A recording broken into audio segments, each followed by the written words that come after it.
नमस्कार, आपका दिल से स्वागत है। ये बात उस समय की है जब भगवान श्री कृष्ण द्वारिका में विराजमान थे। तभी उनके परम मित्र उनसे मिलने के लिए द्वारिका आए। श्री कृष्ण ने उन्हें प्रेम पूर्वक गले लगाया और स्नेह से पूछा, सखा, कैसे आना हुआ? मित्र ने मुस्कुराते हुए कहा, हे केशव, तुम तो सब कुछ जानने वाले हो, लेकिन आज मैं तुमसे एक खास सवाल पूछने आया हूँ। वो सवाल जो हर इंसान के जीवन में सुख समृद्धि और शांति ला सकता है। ये जानने आया हूँ कि मनुष्य को किन वृक्षों का रोपण करना चाहिए। ऐसे कौन से पेड़ हैं जो घर के सामने लगाने से दरिद्रता दूर होती है, और कौन से पेड़ हमें शत्रुओं, रोगों, भय और बुरी शक्तियों से रक्षा करते हैं। श्री कृष्ण यह सुनकर हल्की मुस्कान के साथ बोले, प्रिय सखा, आज तुमने जो पूछा है वह केवल तुम्हारे लिए नहीं बल्कि समस्त मानव जाति के कल्याण से जुड़ा प्रश्न है। वृक्ष केवल पेड़ नहीं होते, ये जीवन के संरक्षक होते हैं। इनका हर हिस्सा जड़ से लेकर पत्तों तक प्रकृति को संतुलित करने में लगा रहता है। घर की सीमा में लगाए गए पेड़ केवल छाया या सुंदरता नहीं देते, वे हमारे जीवन में ऊर्जा, संतुलन और सकारात्मकता का संचार करते हैं। ये पेड़ नकारात्मक शक्तियों को दूर करके वातावरण को पवित्र और शांतिपूर्ण बनाते हैं। सही जगह पर सही पेड़ लगाना केवल एक वास्तु उपाय नहीं, यह प्रकृति से जुड़ने का एक दिव्य माध्यम है।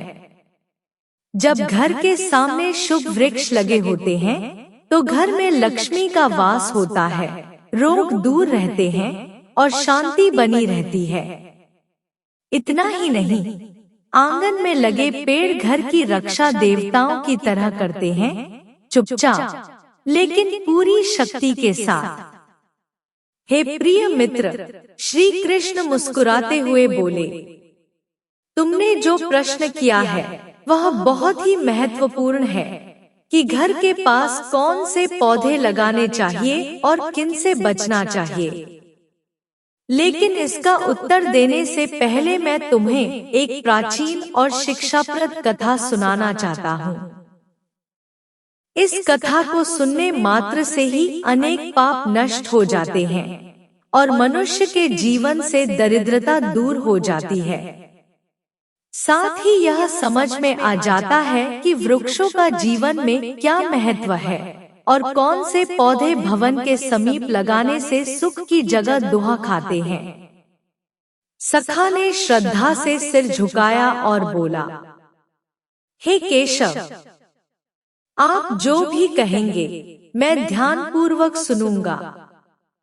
कृपया वह कथा मुझे सुनाइए। भगवान श्री कृष्ण कहते हैं, हे सखा, पूर्व काल की बात है। मध्य देश में एक अत्यंत शोभायमान नगरी थी। उस नगरी में धनेश्वर नाम का वैश्य अपनी पत्नी सुमति के साथ निवास करता था। धनेश्वर भगवान विष्णु का भक्त था और वह नित्य भगवान विष्णु की पूजा करता था। धनेश्वर की पत्नी भी सुशील और गृह कार्य में दक्ष थी। घर में धन धान्य की कोई कमी नहीं थी। भगवान की कृपा से उसके पास सब कुछ था।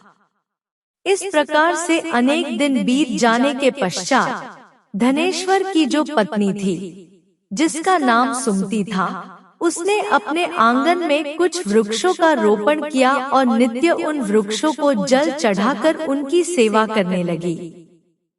किंतु धनेश्वर की पत्नी को वृक्ष रोपण का ज्ञान नहीं था। उसे जो वृक्ष प्रिय लगे उन्हीं वृक्षों का रोपण उसने किया। जो वृक्ष अशुभ होते हैं, उन्हीं वृक्षों का रोपण उसने अपने घर के आंगन में कर दिया। जिस कारण से उस वैश्य धनेश्वर को व्यापार में काफी सारा घाटा होने लगा। उसके घर में रोज कलह होने लगा, पति पत्नी में बार बार क्लेश होने लगे। उन दोनों के जीवन में अनेक कठिनाइयां आने लगी। धनेश्वर का सारा व्यापार डूब गया और उसका सारा धन भी नष्ट हो गया। अब धनेश्वर के पास अनाज भी खरीदने के लिए पैसे नहीं थे। वे भूखे ही रहने लगे, जिससे क्रोधित होकर उसकी पत्नी भी गुस्सा करने लगी। वह अपने पति को कोई काम करने के लिए कहती।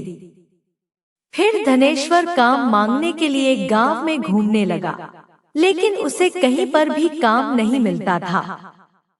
उसने आकर अपनी पत्नी से कहा, हे भद्रे, मुझे तो कोई भी काम नहीं दे रहा है।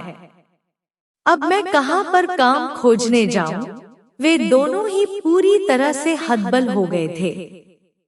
दोनों के पास उद्योग करने के लिए कुछ नहीं था। धनेश्वर ने अपनी पत्नी के सारे गहने भी बेच डाले और जो कुछ भी अन्न मिला उसी से पेट भर लिया। इस प्रकार से अशुभ वृक्ष लगाने के कारण दोनों के ही जीवन में घोर दरिद्रता और संकट आने लगे। किंतु वे दोनों ही इस बात को नहीं जानते थे। फिर एक दिन एक साधु महात्मा धनेश्वर के घर पर पधारे। उन्हें देखकर धनेश्वर उन्हें प्रणाम करता है और कहता है, हे साधु महाराज, पधारिए। इस गरीब के घर में आपका स्वागत है। कहिए, मैं आपकी किस प्रकार से सहायता कर सकता हूँ?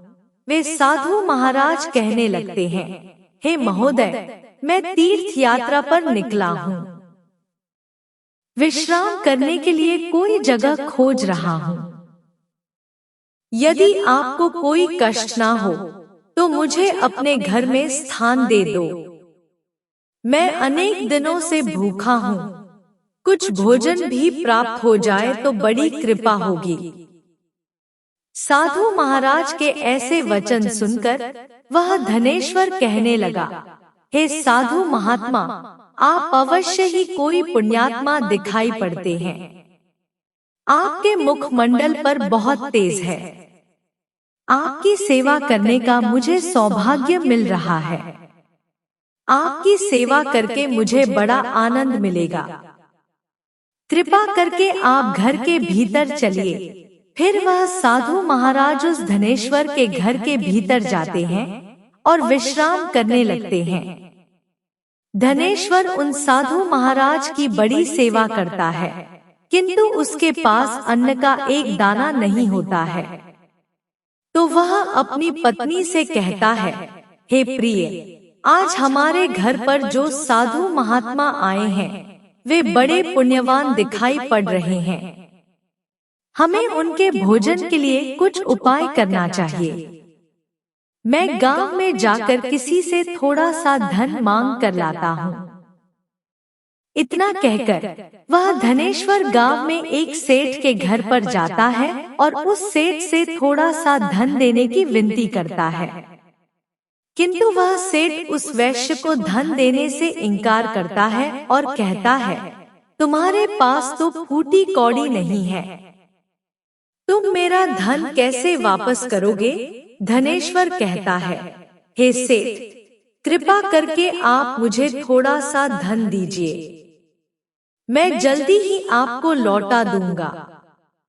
यदि मैं धन नहीं लौटा पाया, आप मेरा घर ले लीजिए। धनेश्वर की बात सुनकर उस सेठ को उस पर थोड़ी दया आती है और वह उसे धन देते हुए कहता है, हे वैश्य, यदि तुमने धन नहीं लौटाया तो तुम स्वयं ही मुझे अपना घर सौंप दो। धनेश्वर कहता है, हे सेठ, मैं वचन देता हूँ, यदि मैंने धन नहीं लौटाया तो मैं आपको मेरा घर सौंप दूंगा। फिर धनेश्वर उस सेठ से धन लेकर बाजार से दूध, चावल, सब्जी, आटा, शक्कर आदि चीजें खरीद लेता है और लौटकर अपने घर आ जाता है। फिर वह अपनी पत्नी से कहता है, हे प्रिय, तुम उन साधु महात्मा के लिए भोजन बनाओ। फिर धनेश्वर की पत्नी भोजन बनाती है और उन साधु महात्मा को भोजन परोसती है। इस प्रकार से उस धनेश्वर की भक्ति और निष्ठा को देखकर वे साधु महाराज बहुत प्रसन्न हो जाते हैं। भोजन हो जाने के पश्चात वे जाते जाते उस धनेश्वर से कहते हैं, हे वैश्य, मैं तुम्हारी भक्ति और आदर सम्मान से अत्यंत प्रसन्न हूँ। तुम्हारी जो भी कामना है मुझे बताओ, मैं अवश्य पूरी करूँगा। तब वह धनेश्वर कहता है, हे महात्मा, आपका आशीर्वाद ही हमारे लिए सब कुछ है। किंतु मैं आपसे यह जानना चाहता हूँ कि किस पाप के कारण मुझे दरिद्रता का दुख भोगना पड़ रहा है। हमने तो भगवान विष्णु की भक्ति की है, फिर हमारे जीवन में दरिद्रता क्यों आई है? इसका क्या कारण है? और इस दरिद्रता को दूर करने के लिए मुझे क्या उपाय करना चाहिए? फिर वह साधु महात्मा कहते हैं, हे वैश्य, मैं जब तुम्हारे द्वार पर आ गया था तभी मुझे यह ज्ञात हो गया था कि तुम्हारे जीवन में घोर दरिद्रता और संकट आए हुए हैं, क्योंकि तुम्हारे भवन के सामने जो वृक्ष हैं, वे ही तुम्हारी दरिद्रता के कारण हैं। इसीलिए तुम इन वृक्षों को हटाकर उनके स्थान पर शुभ पौधों का रोपण करो। तुम्हारी पत्नी ने तुम्हारे भवन के सामने जिन वृक्षों का रोपण किया है वे अशुभ वृक्ष हैं। उन्हीं के कारण तुम्हारी ऐसी दुर्दशा हुई है। धनेश्वर कहते हैं, हे महात्मा, कृपा करके मुझे बताइए कि घर के सामने कौन से वृक्ष लगाने चाहिए जिससे घर में सुख समृद्धि हो, और कौन से वृक्ष नहीं लगाने चाहिए। कृपा करके आप मुझे विस्तार से समझाइए। मैं आपका बड़ा आभारी रहूंगा। फिर वह साधु महात्मा कहते हैं, हे वैश्य, ठीक है, अब मैं तुम्हें उन शुभ वृक्षों के विषय में बताता हूँ जिन्हें घर के पास लगाने से शुभ फलों की प्राप्ति होती है। इसलिए तुम ध्यानपूर्वक सुनो। हे वैश्य, किसी जलाशय के समीप पीपल का वृक्ष लगाने वाले मनुष्य को जो फल मिलता है वह सैकड़ों यज्ञों के समान होता है। जब पीपल के पत्ते उस जलाशय में गिरते हैं तो वे पिंड के समान होकर पितरों को तृप्ति प्रदान करते हैं। इससे सभी प्रकार के पितरी दोष समाप्त हो जाते हैं। जो मनुष्य नित्य स्नान करके पीपल को स्पर्श करता है वह सभी पापों से मुक्त होता है और कभी पराजित नहीं होता है। पीपल को स्पर्श करने से लक्ष्मी की प्राप्ति होती है और उसकी प्रदक्षिणा करने से आयु में वृद्धि होती है। पीपल की जड़ में श्री विष्णु, तने में शिवजी और अग्रभाग में ब्रह्मा जी स्थित रहते हैं। अमावस्या के दिन पीपल को प्रणाम करने से जो फल मिलता है वह 1000 गाय के दान के बराबर होता है। इस संसार में पीपल के समान कोई वृक्ष नहीं है। साक्षात श्री हरि इस वृक्ष के रूप में पृथ्वी पर विराजमान है। पीपल के वृक्ष को चोट पहुंचाना अथवा उसकी टहनी तोड़ना महापाप माना गया है। ऐसा मनुष्य एक कल्प तक नरक में रहता है और जो पीपल को जड़ से काटता है उसका कभी नरक से उद्धार नहीं होता है। हे वैश्य, अब मैं तुम्हें दूसरे वृक्ष के बारे में बताता हूँ। आंवले का फल समस्त लोकों में प्रसिद्ध और परम पवित्र है। आंवले को लगाने से स्त्री और पुरुष जन्म मृत्यु के बंधन से मुक्त हो जाते हैं। यह पवित्र फल भगवान विष्णु को अत्यंत प्रसन्न करने वाला एवं शुभ माना गया है। इसको खाने से सभी पापों से मुक्ति मिलती है। आंवला खाने से आयु बढ़ती है, उसका जल पीने से रोगों का नाश होता है और आंवले को जल में मिलाकर स्नान करने से दरिद्रता दूर हो जाती है और सभी प्रकार के ऐश्वर्य प्राप्त होते हैं। जिस घर में आंवला सदा मौजूद रहता है, उस घर में कभी दैत्य और राक्षस नहीं आते हैं। एकादशी के दिन अगर आंवला मिल जाए तो संसार के सभी तीर्थों से बढ़कर फल प्राप्त होता है। अपने केश में आंवला लगाने वाला फिर से मृत्युलोक पर जन्म नहीं लेता है। जिस घर के सामने आंवले का वृक्ष होता है, वहाँ पर साक्षात लक्ष्मी नारायण निवास करते हैं। तीसरा है अशोक का वृक्ष। अशोक के वृक्ष में अप्सराओं का निवास होता है। यह वृक्ष शोक का नाश करने वाला तथा निराशा को समाप्त करने वाला होता है। इस वृक्ष को घर के पास लगाने से घर में सुख शांति बनी रहती है। अशोक का वृक्ष शीतलता और यश प्रदान करने वाला होता है। मां लक्ष्मी ने जब देवी सीता के रूप में अवतार लिया था, तब रावण द्वारा अपहरण करने के बाद उनका वास अशोक वाटिका में था। अशोक के वृक्ष ने मां सीता की बहुत सेवा की थी। इसीलिए मां सीता ने अशोक वृक्ष को यह वरदान दिया था कि जिस भी स्थान पर यह वृक्ष होगा, वहां पर उनका सदैव ही निवास होगा। चौथा है पाकड़ का वृक्ष। प्रत्येक मनुष्य को पाकड़ का वृक्ष अवश्य लगाना चाहिए। यह वृक्ष लगाने से जो फल मिलता है, वह महायज्ञ के समान होता है। कलयुग में मनुष्य यज्ञ नहीं कर पाएंगे, इसीलिए उन्हें एक पाकड़ का वृक्ष अवश्य लगाना चाहिए। पांचवा है नीम का वृक्ष। नीम का वृक्ष लगाने से सूर्य देव प्रसन्न होते हैं। नीम का वृक्ष आयु प्रदान करने वाला माना गया है। इसे घर के पास लगाने से नाना प्रकार के रोगों से छुटकारा मिलता है। मां लक्ष्मी को नीम के पत्ते अत्यंत प्रिय होते हैं, इसीलिए नीम के वृक्ष के पास निवास करती हैं। घर के सामने नीम के वृक्ष का रोपण करने से धन संपत्ति की प्राप्ति होती है। छठा है जामुन का वृक्ष। यदि कोई मनुष्य कन्या प्राप्ति की कामना करता है, तो उसे जामुन का वृक्ष अवश्य लगाना चाहिए। जिस मनुष्य के घर के सामने जामुन का वृक्ष होता है, उसके घर में कन्या का जन्म होता है, जो कुल का गौरव बढ़ाती है। सातवां है बेल का वृक्ष। बेल के वृक्ष में भगवान शिव और गुलाब में देवी पार्वती का निवास है। इसीलिए अगर बेल के वृक्ष के पास गुलाब का पौधा लगाया जाए, तो शिव पार्वती का आशीर्वाद प्राप्त होता है। उस घर में कभी दुख दरिद्रता नहीं आती है। उस घर में कभी अकाल मृत्यु नहीं होती है और कोई स्त्री विधवा नहीं बनती है। आठवां है नारियल का पेड़। नारियल का पेड़ लगाने से पुरुष अनेक स्त्री का पति बनता है।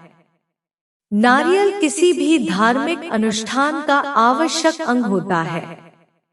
यह अत्यंत शुभ माना जाता है।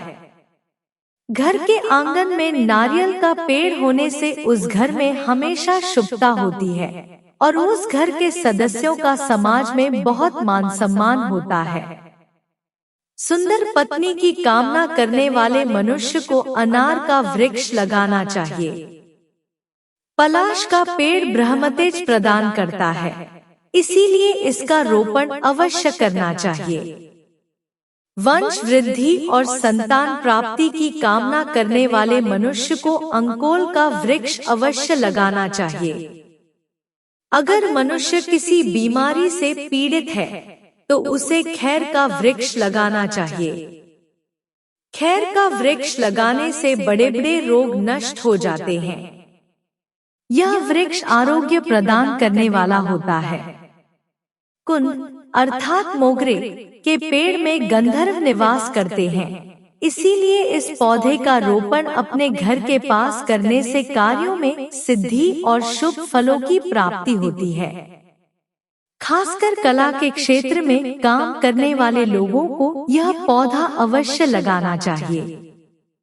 यदि किसी मनुष्य को चोर और लुटेरों का भय सता रहा है, तो उसे अपने घर के पास बेंत का वृक्ष जरूर लगाना चाहिए। यह वृक्ष चोर लुटेरों को भयभीत करता है और घर की रक्षा करता है। चंदन और कटहल के वृक्ष पुण्य और लक्ष्मी प्रदान करते हैं। इन वृक्षों का रोपण करने से दुख दरिद्रता समाप्त हो जाती है। घर की उत्तर दिशा में पाम और कनक चंपा का पौधा लगाया जाता है तो धन में वृद्धि होती है। केले का पेड़ भी बहुत शुभ होता है और यह घर में सुख समृद्धि और खुशहाली लाता है। केले के पेड़ में भगवान विष्णु का वास होता है, इसीलिए घर में केले का पेड़ होने से घर में धन की कमी नहीं होती है। हर श्रृंगार के पौधे को पारिजात भी कहा जाता है। इस पौधे की उत्पत्ति समुद्र मंथन के समय हुई थी और माँ लक्ष्मी भी समुद्र मंथन से ही प्रकट हुई हैं। इसीलिए पारिजात के पौधे का बहुत अधिक महत्व है। यदि इस पौधे को अपने घर पर लगाते हैं तो आपको माँ लक्ष्मी की विशेष कृपा प्राप्त होगी। मनुष्य को कभी भी ताड़ का वृक्ष नहीं लगाना चाहिए। ताड़ का वृक्ष संतान का नाश करने वाला होता है। जिस घर के पास ताड़ का वृक्ष होता है, उस घर के संतानों की कभी उन्नति नहीं होती है। मनुष्य को कभी भी अपने घर के पास बहेड़ा का वृक्ष नहीं लगाना चाहिए। इस वृक्ष पर प्रेतों का वास होता है। जो मनुष्य बहेड़े का वृक्ष लगाता है वह प्रेत बन जाता है। इसके नीचे बैठकर कभी पूजा पाठ भी नहीं करना चाहिए। अगर किसी मनुष्य को शत्रुओं का भय सता रहा है तो उसे केवड़े का वृक्ष लगाना चाहिए। यह शत्रुओं का नाश करने वाला होता है। घर में कभी भी ऐसे पौधे नहीं लगाने चाहिए जिनको काटने या तोड़ने पर दूध निकलता हो। घर के सामने कभी भी बबूल का पेड़ नहीं लगाना चाहिए। इसे लगाने से विपत्ति आती है। घर के सामने बेर का वृक्ष भी नहीं लगाना चाहिए। इसे लगाने से नकारात्मकता बढ़ती है, धन का नाश होता है और संकट आते हैं। किसी भी मनुष्य को अपने घर के सामने पपीते का वृक्ष नहीं लगाना चाहिए। इस वृक्ष को लगाने से धन का नाश होता है और दरिद्रता आती है। अगर पीपल का वृक्ष भवन की पूर्व दिशा में होता है तो घर में निर्धनता व्याप्त हो सकती है। वटवृक्ष घर की पश्चिम दिशा में हो तो घर में शोक का काल चिरकाल तक रहता है। दक्षिण दिशा में तुलसी का पौधा हो तो संतान को कष्ट सहन करनी पड़ती है। किसी भी मृत वृक्ष की छाया घर पर पड़ती है तो यह मृत्यु सूचक होता है। मृत वृक्ष को तुरंत उखाड़ देना चाहिए। वे साधु महात्मा कहते हैं, हे वैश्य, इस प्रकार से मैंने तुम्हें इन सभी शुभ और अशुभ वृक्षों के विषय में बता दिया है। इसीलिए तुम इन वृक्षों का रोपण करो और भगवान की कृपा को प्राप्त करो। वह धनेश्वर कहता है, हे महात्मा, आपने आज मुझे उत्तम ज्ञान दिया है। मैं आपका धन्यवाद करता हूँ। फिर वे साधु महात्मा धनेश्वर को आशीर्वाद देकर उस स्थान से अंतर्ध्यान हो जाते हैं। साधु महात्मा को अचानक से अदृश्य हुआ देखकर धनेश्वर और उसकी पत्नी को आश्चर्य होता है। फिर उन्हें समझ में आ जाता है कि साक्षात भगवान विष्णु ही उनके घर पर आए थे। फिर धनेश्वर उन साधु महात्मा के कहे अनुसार अपने घर के सामने अनेक शुभ वृक्षों का रोपण करता है, जिससे अचानक ही उसे बहुत सारे धन की प्राप्ति होती है और उसकी दरिद्रता दूर हो जाती है। धनेश्वर और उसकी पत्नी भगवान विष्णु का धन्यवाद करने लगते हैं। भगवान श्री कृष्ण कहते हैं, हे सखा, इस प्रकार से मैंने तुम्हें शुभ और अशुभ दोनों प्रकार के वृक्षों के बारे में बताया है। अब तुम भी जाकर अपने भवन के पास इन वृक्षों का रोपण करो। तो दोस्तों, इस प्रकार से भगवान श्री कृष्ण ने भवन के पास लगाए जाने वाले शुभ और अशुभ वृक्षों के बारे में बताया है। उम्मीद है आपको यह कथा पसंद आई होगी। जानकारी अच्छी लगी तो वीडियो को लाइक जरूर करें और कमेंट में जय श्री कृष्ण अवश्य लिखें। साथ ही चैनल को सब्सक्राइब करें। आप सभी का धन्यवाद।